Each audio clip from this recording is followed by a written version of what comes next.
জনতাৰ প্ৰাণৰ শিল্পীজনক জনতাই তেখেতৰ অবৰ্তমানত নিৰীক্ষণ কৰি আছে। তেখেতৰ অবৰ্তমানতো প্ৰত্যেক জনতাই নিৰীক্ষণ কৰি আছে যে আমি ন্যায় কেতিয়া পাম আৰু ন্যায় পাবই লাগিব, সেইটো যে ঠিক কথা আৰু পাবই, আৰু ভগৱানে ন্যায় দিব। কাৰণ জনতাৰ ইমান শোক বা জনতাৰ ইমান ক্ষোভ বা জনতাৰ ইমান স্পৃহা কেতিয়াও অথলে নাযায়, কেতিয়াও অথলে নাযায়। জনতাই ন্যায় পাবই, তাৰমানে জুবিন গাৰ্গে ন্যায় পাবই। অত্যন্ত দুখৰ কথা যে খুব সোনকালে ষড়যন্ত্ৰত পৰি পেলাই তেওঁ আমাৰ মাজৰ পৰা নাইকিয়া হোৱাটো আমাৰ বাবে সাংঘাতিক ক্ষতিকৰ।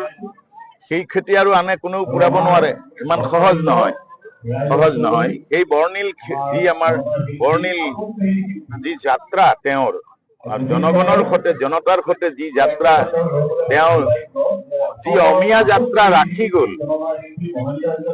এয়া লৈয়ে জীয়াই থাকিব লাগিব আমিবোৰ। এতিয়া প্ৰজন্মই হওক বা আমি সকলো জীয়াই থাকিব লাগিব, কিন্তু আমি আশাবাদী আৰু আমাৰ সংকল্প আছে, আমি ন্যায় আজুৰিমেই। চামনিপাৰা নতুন গাঁৱত আজি আমাৰ জুবিন দাৰ আদ্য শ্ৰাদ্ধ আজি সমগ্ৰ ৰমৰীয়া ৰাইজে আজি আয়োজন কৰিছে। আৰু লগতে আমাৰ জুবিন দা যি প্ৰতিমূৰ্তি স্থাপন কৰিছে, আৰু এই প্ৰতিমূৰ্তিটো আমাৰ প্ৰায় এবিঘাৰ অধিক মাটি ইয়াত আছে। আমাৰ এবিঘাৰ অধিক মাটিত আমাৰ প্ৰতিমূৰ্তি স্থাপন হ'ব।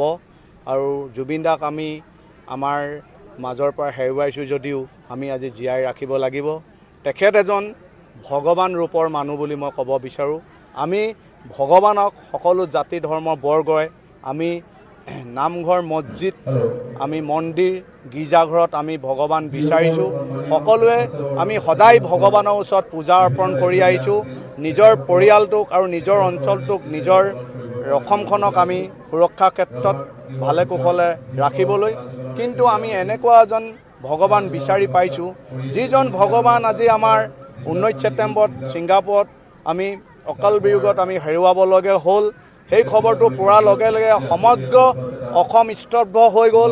অসমৰ যিমান 3 কোটিৰো অধিক জনসাধাৰণৰ চকুৰ পানী পৃথিৱীত পৰিলে আজিও জুবিন দাৰ চকুৰ পানী আমাৰ চকুত ওলাই আছে। আমি যদি জীয়াই আছোঁ যদিও আমি খুব দুখ কষ্টত জীয়াই আছোঁ।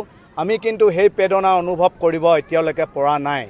আজি এই জুবিন দাক যি 3 কোটিৰো অধিক আমাৰ অসমৰ মানুহে ধূপ ধূনা জ্বলাই শ্ৰদ্ধাঞ্জলি জনালে, পূজা অৰ্পণ কৰিলে, মই তেখেতক এজন ভগৱান ৰূপে আমি মানিব বিচাৰোঁ।